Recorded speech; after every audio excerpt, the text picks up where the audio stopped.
My daughter-in-law threw a meal on the floor and said, "Stop being a burden and go clean it up. If you're not helping with the bills, you'll be my maid." At that very moment, my son walked into the house. The action he took left her in shock. "I'm glad to have you here. Follow my story until the end and comment the city you're watching from so I can see how far my story has reached." I'm Lorna, and at 66 years old, I never imagined I'd be living as a servant in my own son's house. For 2 years now, I've been walking on eggshells around Nola, my daughter-in-law, watching every word I say and every move I make. But what happened that Tuesday afternoon changed everything forever. The smell of roasted chicken filled the kitchen as I carefully arranged the plates on the dining table. I'd spent the entire morning preparing Desmond's favorite meal, hoping it might ease the tension that had been suffocating our home for weeks. Nola had been particularly cruel lately, finding new ways to remind me that I was nothing more than a burden in their lives. "Is lunch ready yet?" Nola's voice cut through the quiet like a blade. She appeared in the doorway wearing one of her expensive workout outfits, the kind that cost more than my monthly Social Security check. Her perfectly manicured nails tapped impatiently against the doorframe as she looked me up and down with that familiar expression of disgust. "Yes, dear," I replied softly, my hands trembling slightly as I placed the last fork beside the plate. "I made Desmond's favorite chicken with those herbs you like." She walked to the table, her heels clicking against the hardwood floor with each deliberate step.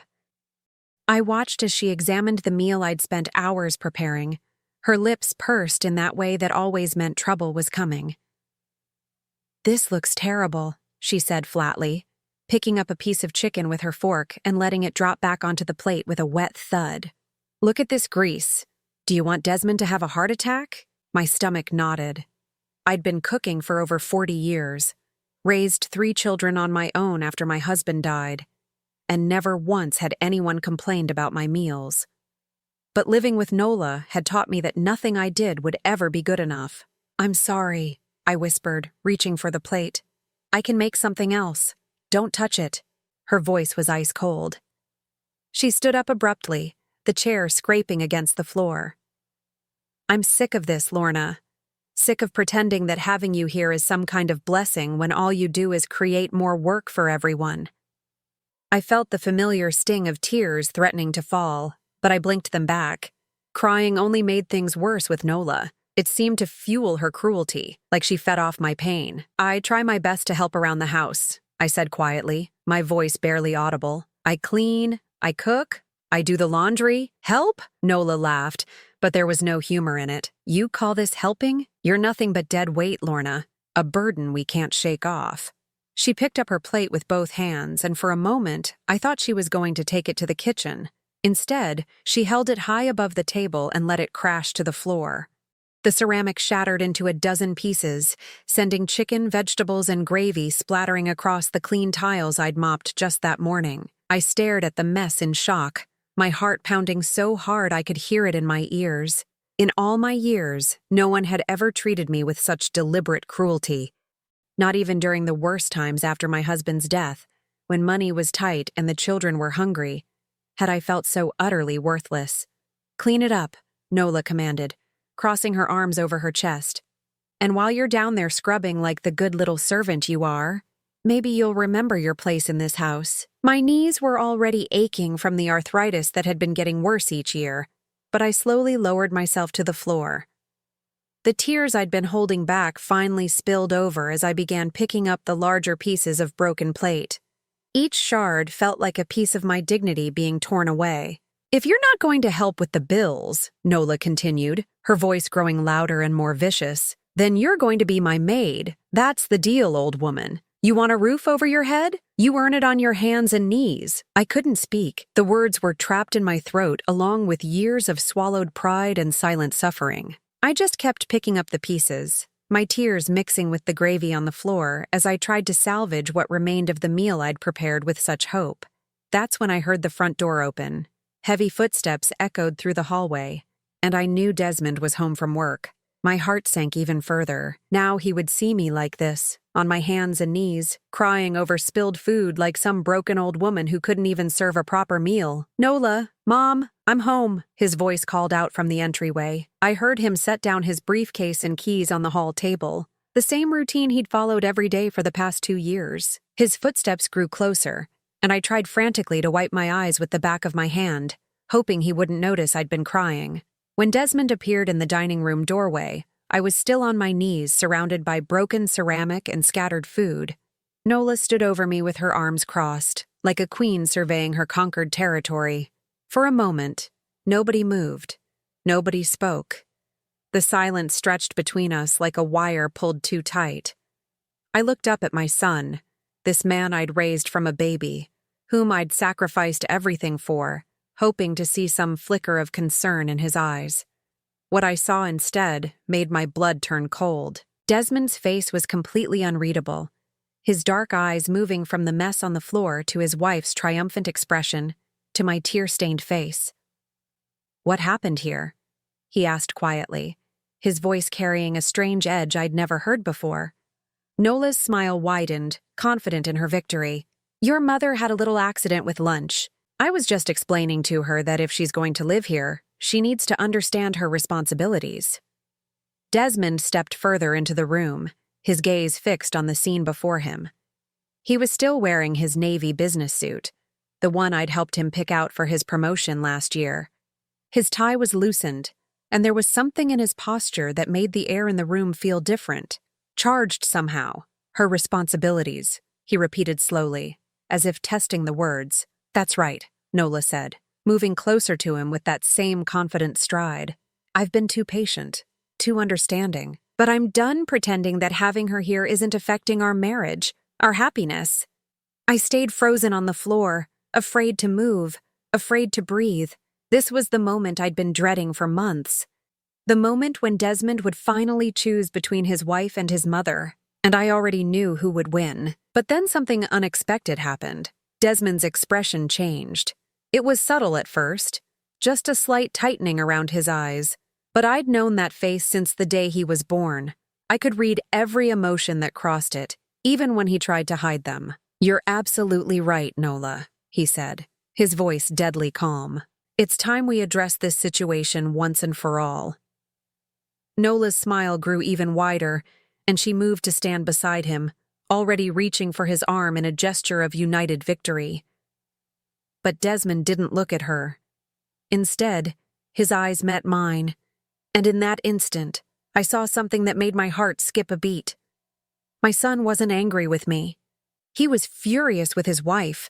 The look in Desmond's eyes wasn't disappointment or embarrassment about his mother's position on the floor. It was rage, cold and controlled, directed entirely at the woman who thought she'd just won the war for his loyalty. Nola hadn't noticed yet. She was too busy basking in what she believed was her moment of triumph. But I could see the storm gathering in my son's face, and for the first time in 2 years, I felt a tiny spark of hope flicker to life in my chest. The silence in the dining room stretched on for what felt like hours, though it couldn't have been more than a few seconds. I remained on my knees among the scattered food and broken ceramic, my heart hammering against my ribs as I watched my son's face transform. The calm, professional mask he usually wore was cracking, revealing something underneath that made Nola's confident smile begin to waver. "Desmond?" she said, her voice carrying a hint of uncertainty for the first time. "Honey, help me explain to your mother how things need to be around here." My son didn't respond immediately. Instead, he walked slowly around the mess on the floor, his polished dress shoes careful not to step on any of the broken pieces. When he reached me, he knelt down, his expensive suit be damned, and gently took my shoulders in his hands. "Mom," he said softly, "let me help you up." The kindness in his voice after months of cold indifference made fresh tears spring to my eyes. His hands were steady and strong as he helped me to my feet, and for a moment, I felt like I was looking at the little boy who used to run to me when he scraped his knees. Nola's expression shifted from confusion to irritation. "Desmond, what are you doing? She needs to clean this up. She made the mess." "No," Desmond said quietly, still holding my arm to steady me. "She didn't." The words hung in the air like a thunderclap. Nola's mouth opened, then closed, then opened again. What do you mean she didn't? I saw her drop the plate. She's getting clumsy in her old age. Stop. The single word cut through her explanation like a knife. Desmond finally turned to face his wife, and I saw Nola take an involuntary step backward. Just stop talking, Nola. Excuse me? Her voice rose an octave, the way it always did when she felt challenged. How dare you speak to me that way in front of her? Desmond looked at her for a long moment, and I could see him weighing his words carefully. When he spoke again, his voice was calm, but carried an undertone that made my skin prickle. I've been watching you, he said. For months now, I've been watching how you treat my mother when you think I'm not around. Nola's face went pale. I don't know what you're talking about. Don't you? Desmond walked to the kitchen counter and opened the small drawer where we kept the utility bills and household papers. From underneath a stack of envelopes, he pulled out a small black device that I didn't recognize at first. Because I have hours of footage that says otherwise. My breath caught in my throat. It was a tiny camera smaller than a matchbox. Nola stared at it as if it were a venomous snake. You've been recording me? She whispered, her voice barely audible. I've been protecting my mother, Desmond corrected, his voice growing harder. Something I should have done a long time ago. He pulled out his phone and tapped the screen a few times. Suddenly, Nola's voice filled the room, crystal clear through the phone's speaker. You're nothing but dead weight, Lorna, a burden we can't shake off. Nola's face crumpled. Desmond, you don't understand. Living with her is so stressful and sometimes you just what? He tapped the phone again, and another recording played. This time it was Nola's voice from last week, when she'd made me scrub the bathroom floor twice because she claimed it wasn't clean enough. The cruelty in her tone was even worse hearing it played back. You called my mother pathetic, Desmond said, his voice getting louder now. You told her she was a waste of space. You made her eat her meals standing up in the kitchen because you said she didn't deserve to sit at our table. Each accusation hit Nola like a physical blow. She kept shaking her head, her perfectly styled hair coming loose from its pins. You're taking everything out of context. You don't see how she provokes me. How she what? Desmond's voice was rising now, months of suppressed anger finally breaking free. How she cleans our house, how she cooks our meals, how she does our laundry and never asks for anything in return except basic human decency? I stood frozen by the dining table, afraid to move or speak. I'd never seen my son like this before. The Desmond I knew was quiet, diplomatic, someone who avoided confrontation at all costs. This man standing in our dining room was someone else entirely, someone who'd been pushed too far. I had to install cameras in my own home, he continued, his voice breaking slightly, because I couldn't believe my own wife was capable of treating an elderly woman, my mother, like an animal. Nola's composure completely shattered.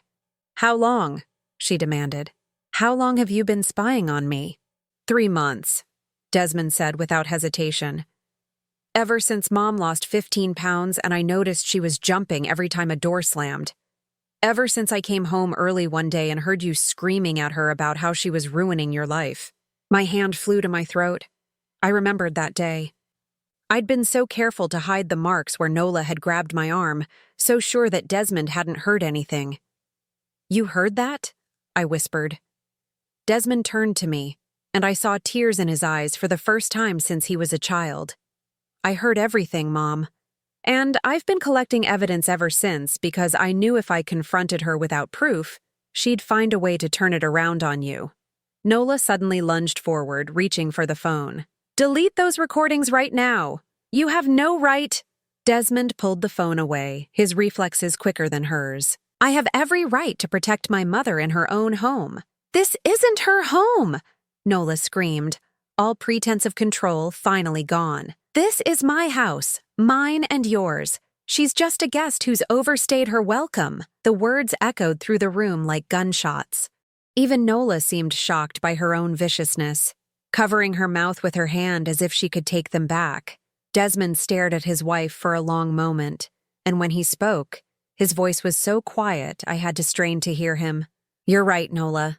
This isn't Mom's home, but it's not yours either. Nola frowned, confusion replacing the anger on her face. What do you mean?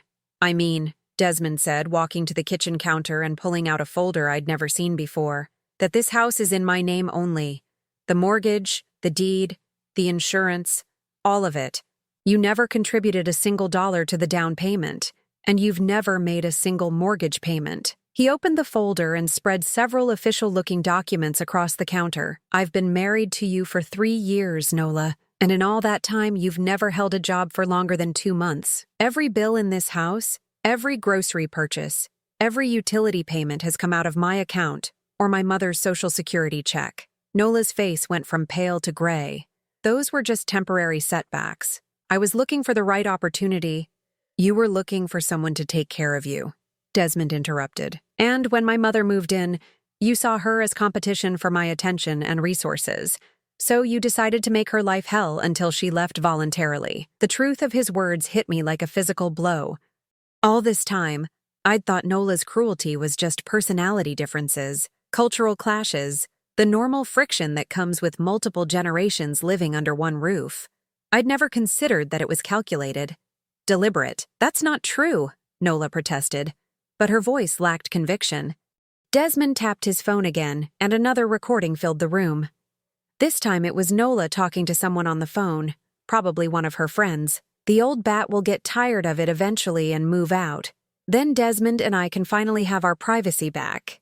And maybe I can convince him to give me access to his accounts. The silence that followed was deafening. Nola's mouth moved, but no sound came out. She looked like someone who'd just watched their entire world collapse. 3 months of recordings, Desmond said quietly. 3 months of documenting every cruel word, every deliberate humiliation, every calculated cruelty. Did you really think I wouldn't notice what you were doing to the woman who raised me? I felt my knees go weak, and I had to grip the back of a chair to stay upright. My son had known. For 3 months, he'd known what I was suffering and had been working in secret to protect me. All those times I'd felt so alone, so abandoned. He'd been watching, planning, gathering evidence. Desmond, I whispered. Why didn't you tell me? He turned to me with eyes full of regret. Because I needed her to hang herself with her own rope, Mom. I needed proof that couldn't be disputed, evidence that would hold up if this ever went to court. Court? Nola's voice was a strangled whisper. Desmond looked at his wife with an expression I'd never seen before, cold and final. Divorce court, Nola. I filed the papers this morning. The words hit the room like a bomb going off. Nola staggered backward, her hand reaching for the wall to steady herself. You can't be serious. I've never been more serious about anything in my life, Desmond replied. You have until Friday to pack your things and find somewhere else to live. Nola's face twisted with rage and desperation. You can't throw me out. I'm your wife. You're a woman who's been psychologically abusing my mother for 2 years, Desmond said. And I have the evidence to prove it. As I watched Nola's world crumble around her, I felt something I hadn't experienced in months. Hope. But I also felt a chill run down my spine because I could see in her eyes that this wasn't over. Nola wasn't the type of person to accept defeat quietly, and I was right to be afraid, because what she did next would test every bond between my son and me. The next morning, I woke up to the sound of hushed voices coming from the kitchen. For a moment, I forgot where I was, forgot everything that had happened the day before. Then reality came flooding back. The broken plate, Nola's cruelty, and Desmond's shocking revelation about the cameras. I wrapped my old terry cloth robe around my shoulders and padded quietly down the hallway. The voices grew clearer as I approached the kitchen, and I recognized Desmond's low tones mixed with someone else's voice, a man I didn't recognize. The recordings are more than enough, the stranger was saying. Psychological abuse, financial manipulation, creating a hostile living environment for an elderly person. Any judge would see this as grounds for divorce and possibly criminal charges. I stopped at the doorway, not wanting to interrupt but desperate to understand what was happening. Desmond was sitting at the kitchen table with a man in an expensive suit, papers spread between them like a battle plan. Mr. Patterson, Desmond said, his voice tired but determined. I need to make sure my mother is protected through all of this. Nola isn't going to go quietly. The man, Mr. Patterson, looked up from his papers and noticed me standing in the doorway.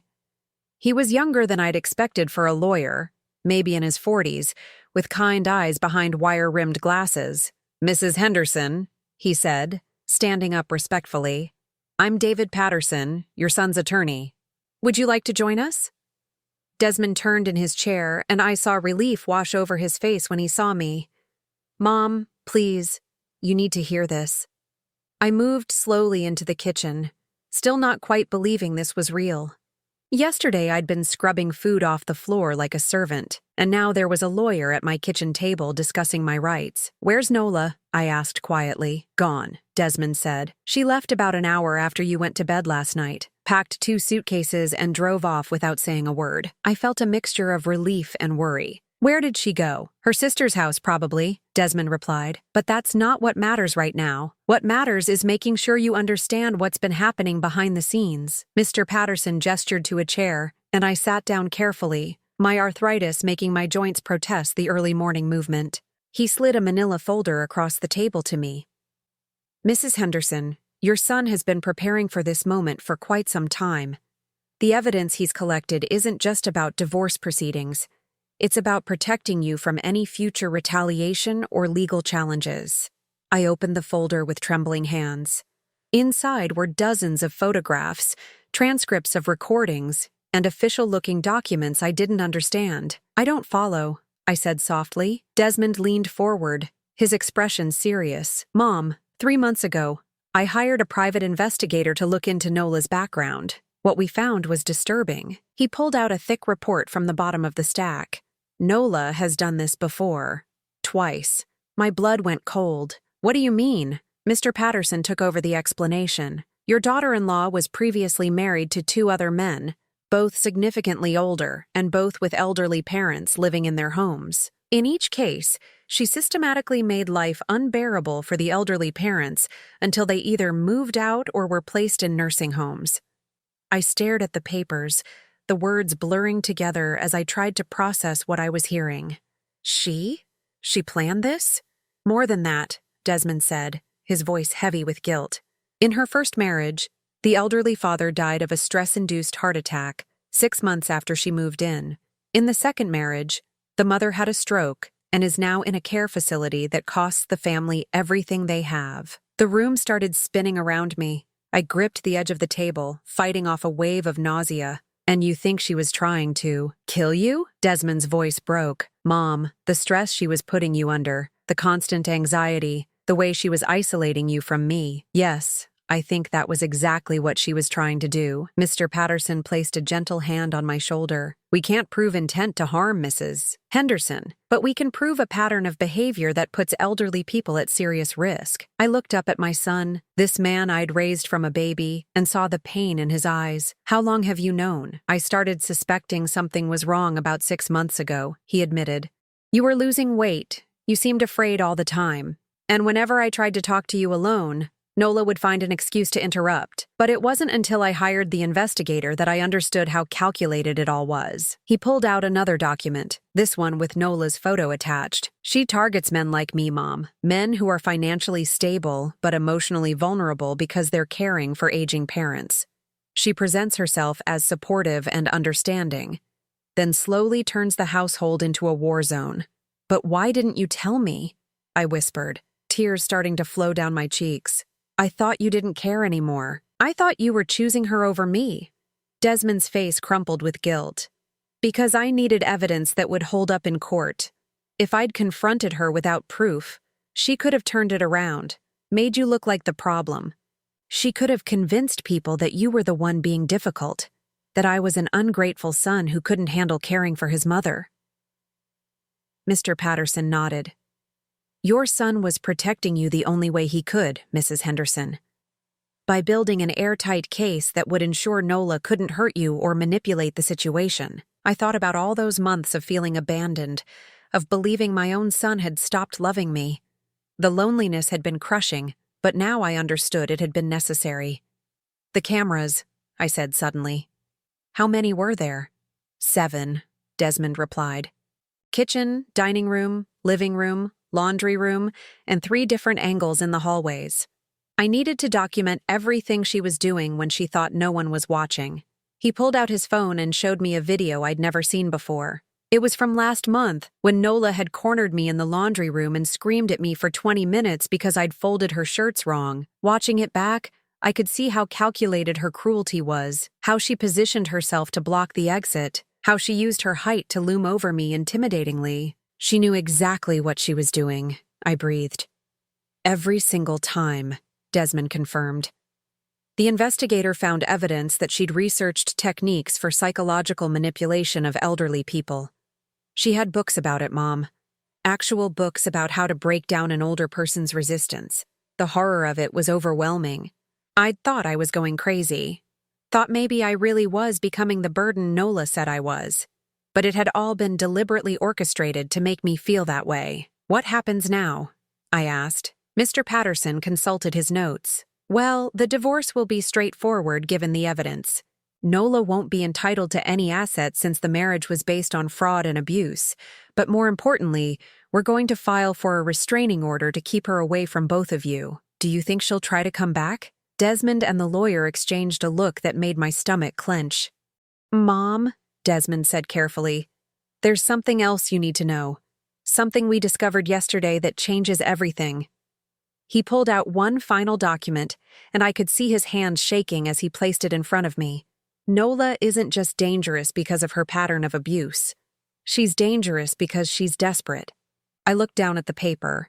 It was a bank statement, but not one I recognized. She's been stealing from you, Mom.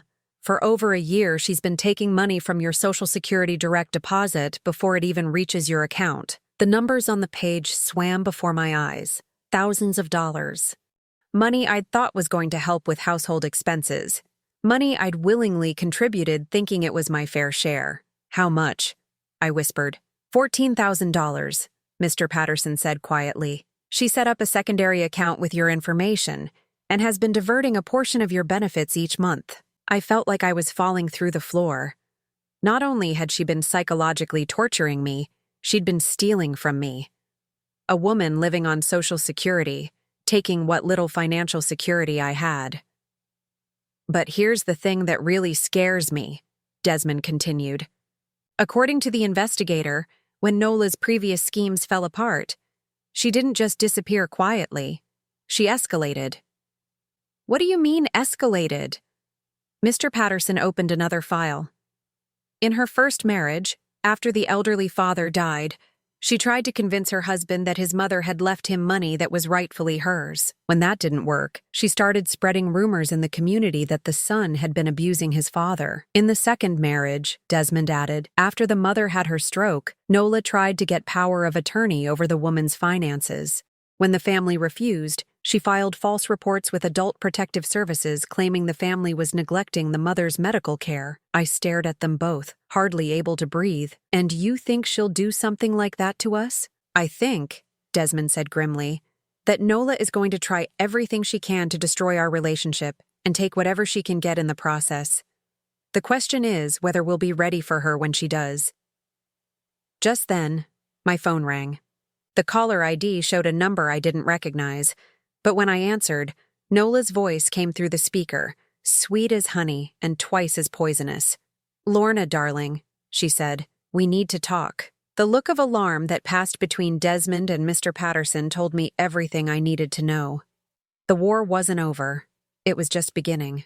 Nola's voice on the phone was so different from the woman who had screamed at me just 24 hours ago that I almost didn't recognize her. Gone was the venom, the cruelty that had become her trademark. Instead, she sounded vulnerable, almost childlike. Lorna, please don't hang up, she continued when I didn't respond immediately. I know you must hate me right now, but I need you to understand something important. Desmond was frantically gesturing for me to put the phone on speaker, while Mr. Patterson pulled out a small recording device. I pressed the speaker button with trembling fingers. What do you want, Nola? I managed to say. I want to apologize, she said, and I could hear what sounded like tears in her voice. I want to explain why I've been so horrible to you, and I want to make things right before it's too late.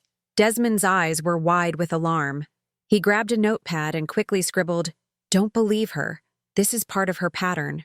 But despite everything I'd learned about Nola in the past day, despite all the evidence of her calculated cruelty, There was still a part of me that wanted to believe people could change, a part of me that had been trained by 66 years of giving people the benefit of the doubt. "I'm listening," I said quietly. "Thank you," Nola whispered.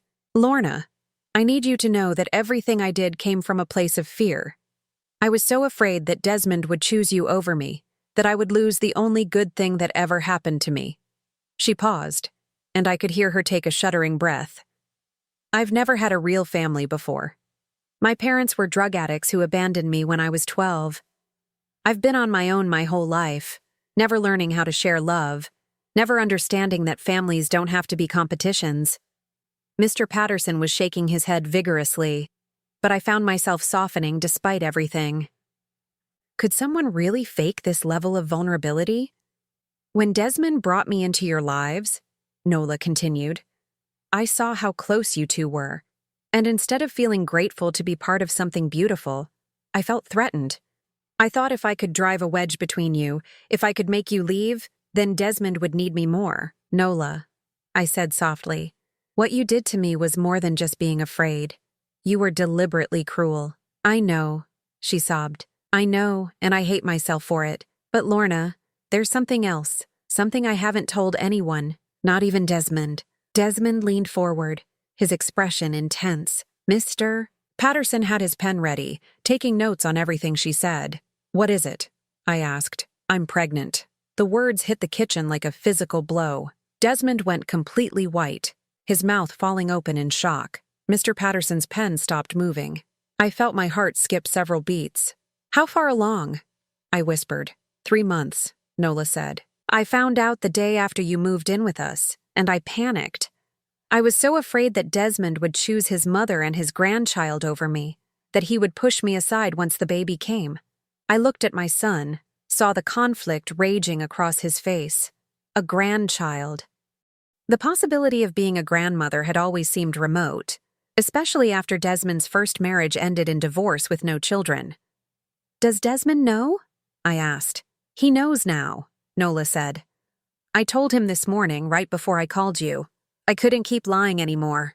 Desmond found his voice. "Mom, put the phone down. We need to talk privately." But Nola must have heard him because her voice became urgent, desperate. "Please don't let him shut me out, Lorna. I know I don't deserve forgiveness, but this baby deserves a chance to have a real family, a grandmother who loves them." The manipulation was so subtle, so expertly crafted, that even knowing what I knew about Nola's past, I felt myself wavering. A grandchild would change everything. Could I really ask my son to choose between his mother and his unborn child? "I need to think," I said. "There's no time to think," Nola replied, and for the first time I heard an edge creep back into her voice. "Desmond has already filed divorce papers. He's trying to throw away our marriage, our future, our baby's future, because of what happened between us." "What happened between us was abuse," I said firmly. "It was a misunderstanding." Nola's voice was rising now, the mask slipping. "It was stress and pregnancy hormones and 2 women learning to live together. But Desmond is treating it like I'm some kind of monster." Desmond grabbed the phone from my hands. "You are a monster, Nola, and I don't believe for 1 second that you're pregnant." There was silence on the other end of the line, and when Nola spoke again, her voice was ice cold. "You want proof? Fine. Meet me at Dr. Morrison's office at 3 o'clock. I'll show you the ultrasound, and then we'll see who the real monster is when you abandon your pregnant wife and unborn child." She hung up before any of us could respond. The kitchen fell silent except for the ticking of the wall clock and the sound of my own ragged breathing. Desmond was staring at the phone as if it were a venomous snake. "She's lying," he said finally. "She has to be lying." Mr. Patterson consulted his watch. "It's 11:30 now. Dr. Morrison's office would have records if she's been a patient. We could call and verify." "No," Desmond interrupted. "If she is pregnant, if there really is a baby, then everything changes." I felt a weight settling in my chest like a stone. "What do you mean?" "I mean I can't divorce a pregnant woman, Mom. I can't abandon my child, even if the mother is." He struggled to find the words. "Even if the mother is an abuser," I finished for him. even if she's dangerous. Desmond's shoulders sagged. What kind of man would I be if I left my pregnant wife? What kind of father would I be if I put my child through a divorce before they're even born? Mr. Patterson cleared his throat. Mr. Henderson, if I may, pregnancy doesn't erase abuse. Courts understand that staying in an abusive situation isn't healthy for anyone, including unborn children. But how can I ask my mother to live with someone who's carrying my child? Desmond looked between us, anguish written across his face. How can I ask Mom to endure more abuse for the sake of my marriage? The question hung in the air like a sword waiting to fall. I looked at my son, this good man who was being torn apart by an impossible choice, and I felt something break inside my chest. You don't have to ask me anything, I said quietly. Both men turned to look at me. If Nola is really pregnant, I continued, then you need to focus on being a father. I can find somewhere else to live. Mom, no, Desmond said immediately. I won't let her drive you out of your home. This isn't my home, I said, echoing Nola's words from the day before. It's yours. And if you're going to have a family, you need space to build it. I won't let you sacrifice yourself for my mistakes, Desmond said firmly. I married Nola. I brought her into our lives. This is my responsibility to fix. Mr. Patterson looked uncomfortable. Perhaps we should confirm the pregnancy before making any major decisions. At 2:45, we were sitting in the waiting room of Dr. Morrison's office. Desmond hadn't spoken during the entire drive, and I could see the muscles in his jaw working as he stared at the floor. Mr. Patterson had stayed behind to continue reviewing the legal options, but he'd made us promise to call him immediately after the appointment. When Nola walked in, I barely recognized her. She was wearing a simple sundress instead of her usual designer outfits. Her hair was pulled back in a plain ponytail, and her face was free of makeup. She looked young and vulnerable, nothing like the woman who had terrorized me for months. Thank you for coming, she said softly, sitting in the chair across from us. I know this is hard for everyone. A nurse called her name before either of us could respond, and we followed her into a small examination room. Dr. Morrison was a kind-faced woman in her 50s who seemed genuinely pleased to see Nola. Mrs. Henderson, she said warmly, you're right on schedule for your 12-week appointment. How are you feeling? My heart sank. 12 weeks. The timeline matched exactly with what Nola had told us. Much better now that my family is here, Nola replied, reaching for Desmond's hand. He didn't pull away, but I could see the tension in his posture. The ultrasound machine hummed to life, and Dr. Morrison spread gel across Nola's exposed belly. Within moments, the screen filled with the grainy black and white image that I recognized from when Desmond was born 35 years ago. There's your baby, Dr. Morrison said, pointing to a small shape on the screen. Strong heartbeat, good size for gestational age. Everything looks perfect. I watched Desmond's face as he stared at the screen, saw the exact moment when the reality hit him. He was going to be a father. Despite everything Nola had done, despite all the evidence of her cruelty and manipulation, there was an innocent life growing inside her. Can we have a picture? Nola asked quietly. Dr. Morrison printed several copies of the ultrasound image and handed them to Desmond. Congratulations, Dad. First baby? Yes, Desmond whispered, his voice thick with emotion. As we left the doctor's office, Nola walking between Desmond and me like she belonged there, I felt the last of my hope crumble. She had won. With one strategic pregnancy, she had guaranteed that she would never truly be out of our lives. But what I didn't know, what none of us realized until it was too late, was that Nola's victory was about to become the very thing that destroyed her completely, because there was one detail about that ultrasound, one crucial piece of information that would change everything, and we were about to discover it in the most devastating way possible. The ride home from Dr. Morrison's office was the longest 30 minutes of my life. Desmond drove in complete silence, the ultrasound pictures sitting on the dashboard between us like a surrender flag. Nola sat in the passenger seat, her hand resting protectively over her belly, occasionally glancing back at me with what looked like genuine remorse. For the first time in months, I felt truly defeated. Everything we'd discovered about Nola's past, all the evidence Desmond had gathered, the lawyer's careful plans. None of it mattered now. She was carrying my grandchild, and that changed everything. When we pulled into the driveway, I noticed Mr. Patterson's car was still there. Through the kitchen window, I could see him pacing while talking on his phone. The sight of him gave me a small spark of hope. Maybe there was still something that could be done legally to protect us. "I'll make some tea," I offered as we walked into the house, falling back into my familiar role of the peacekeeper. "That would be nice, thank you," Nola said softly. She settled onto the couch and patted the cushion next to her. "Desmond, will you sit with me? We need to talk about our future." I busied myself in the kitchen, trying not to listen to their conversation but unable to help myself. Through the doorway, I could see Desmond sitting stiffly beside his wife, his hands clasped tightly in his lap.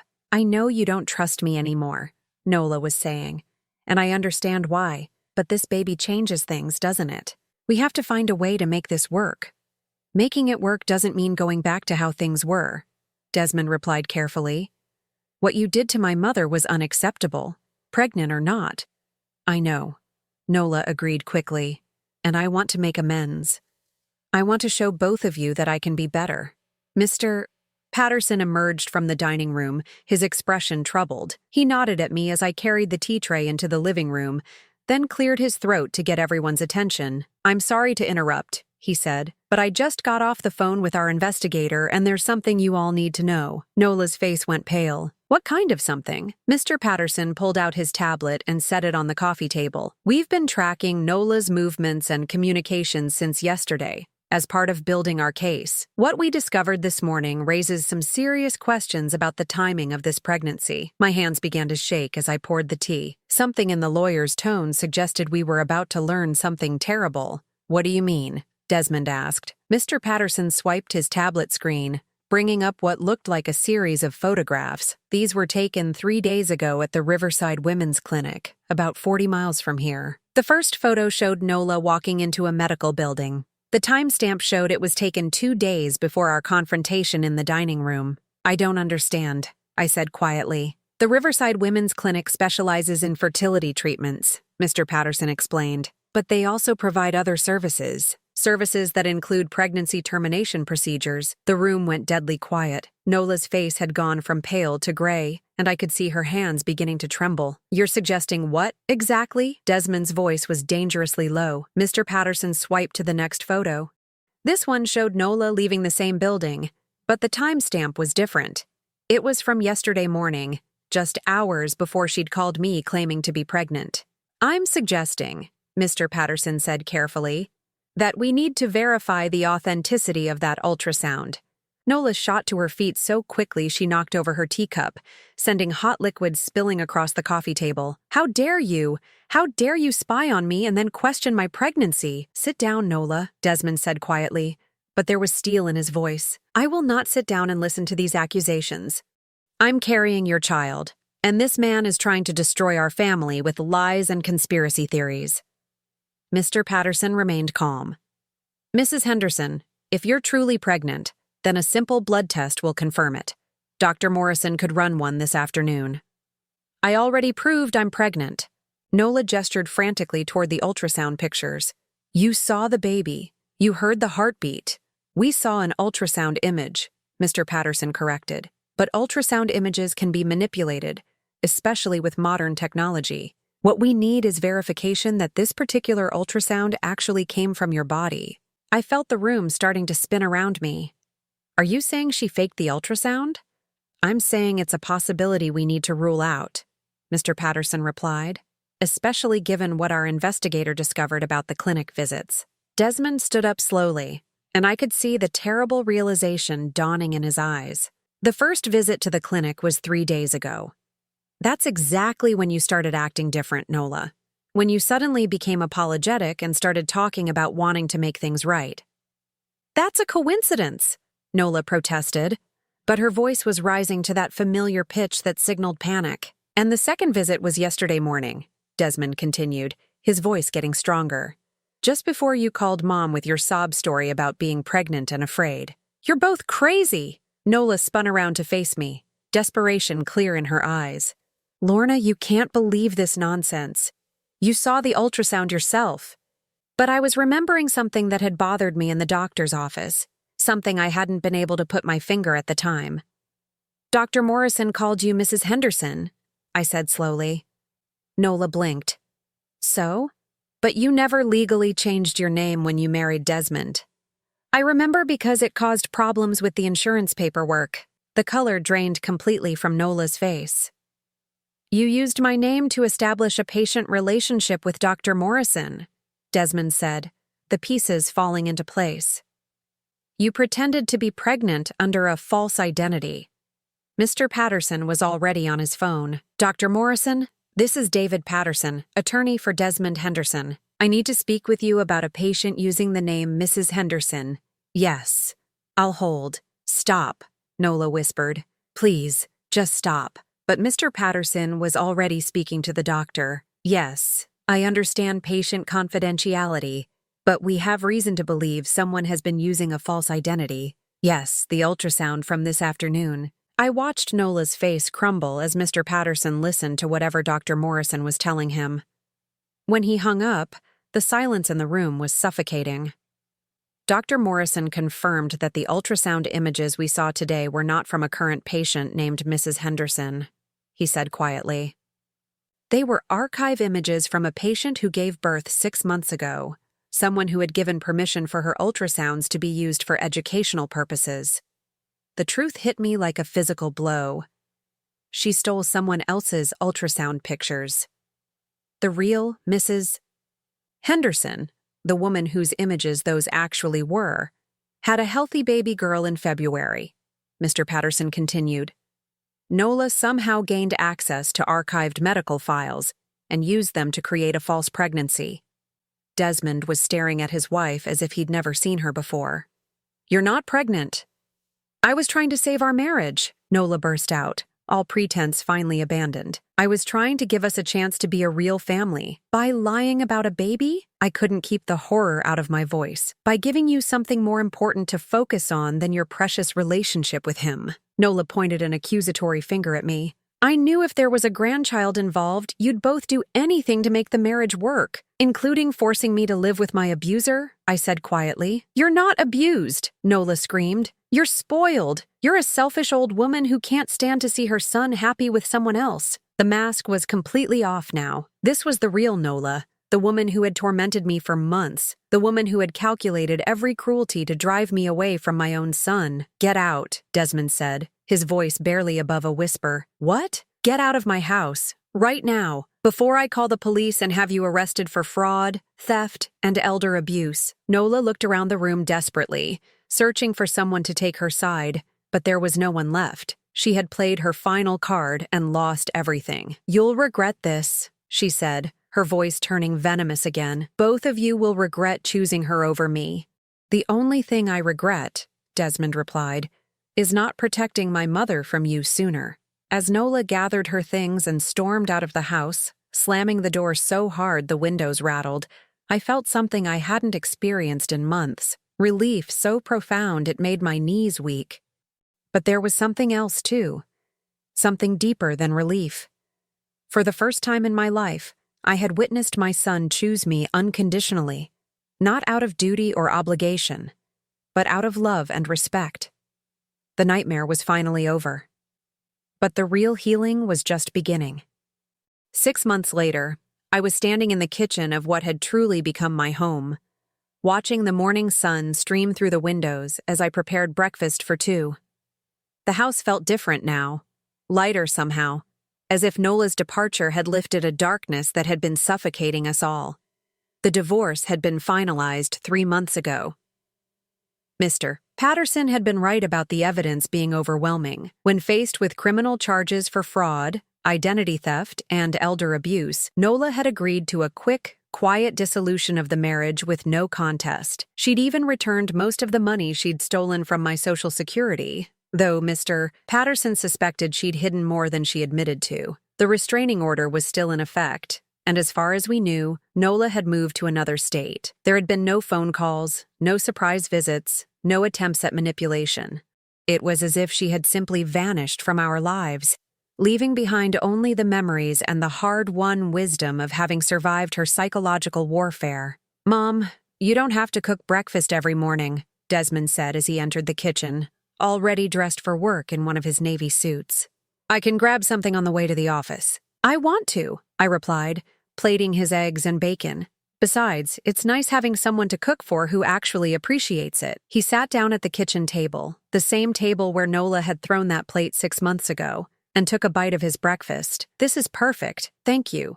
We ate in comfortable silence for a few minutes, something that would have been impossible during the Nola years. Back then, every meal had been a minefield of tension, waiting for the next cruel comment or deliberate provocation. Now, breakfast was peaceful, a quiet time for us to connect before Desmond left for work. I have something to tell you, Desmond said as he finished his coffee. My stomach clenched reflexively, a response I was still working to overcome.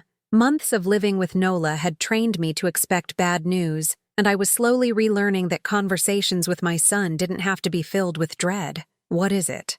I asked, trying to keep my voice calm. I've been seeing someone, he said quietly.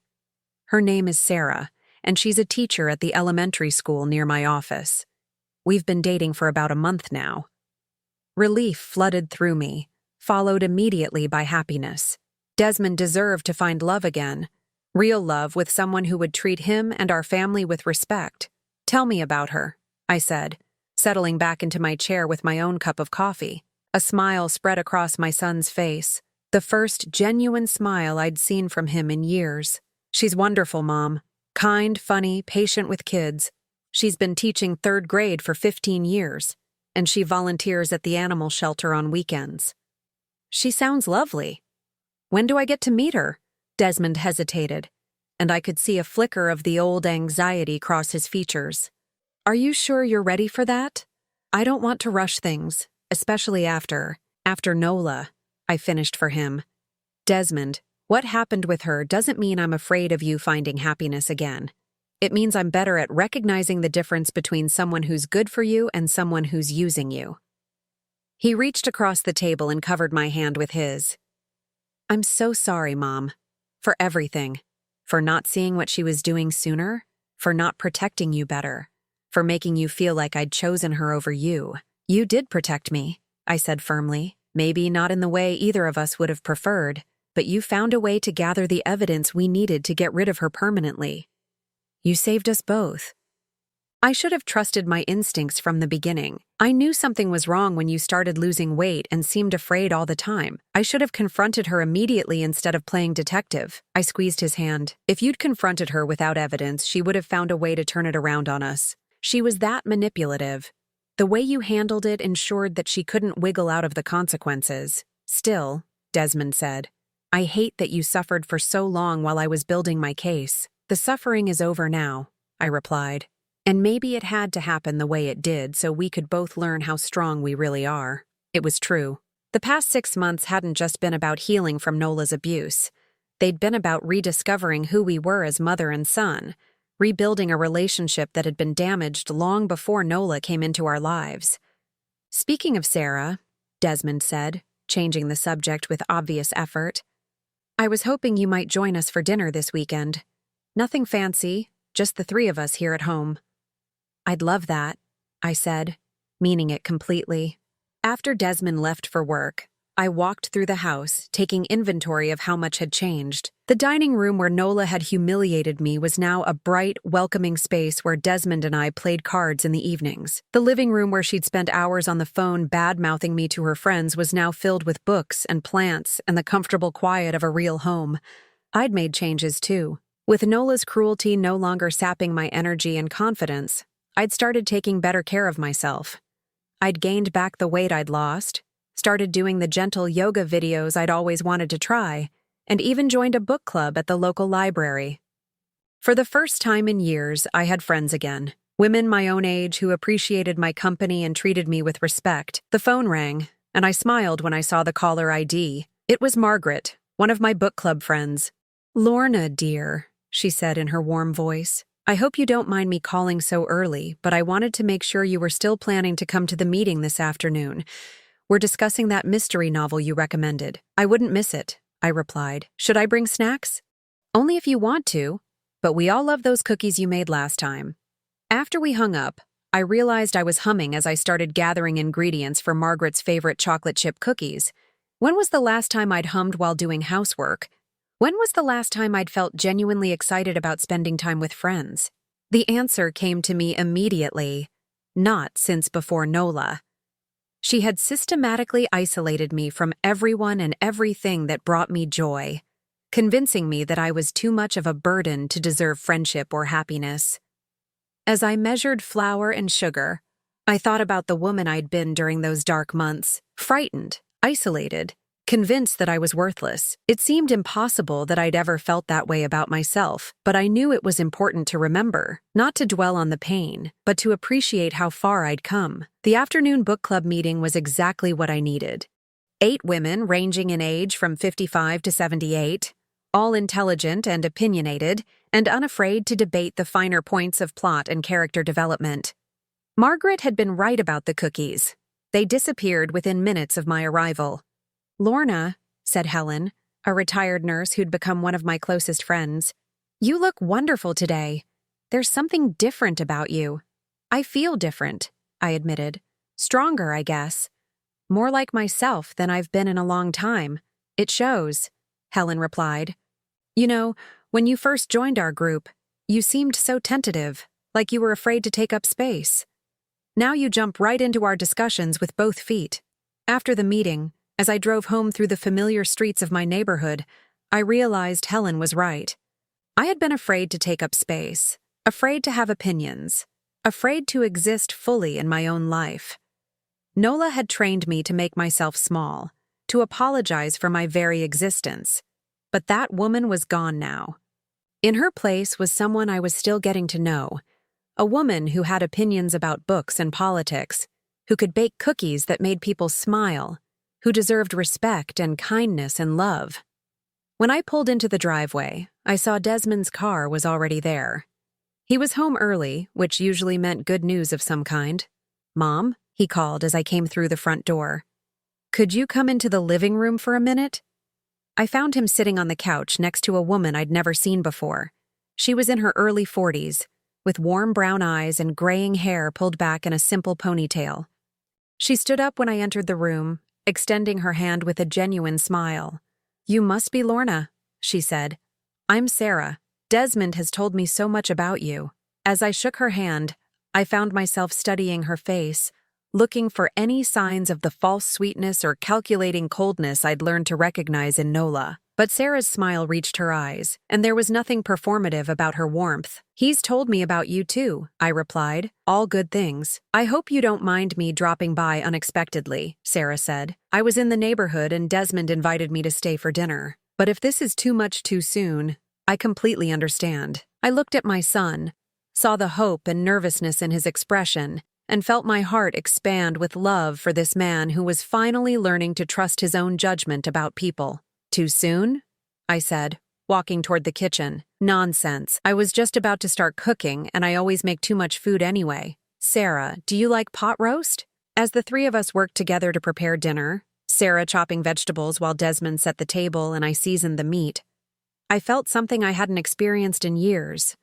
The simple joy of sharing a meal with people who genuinely cared about each other.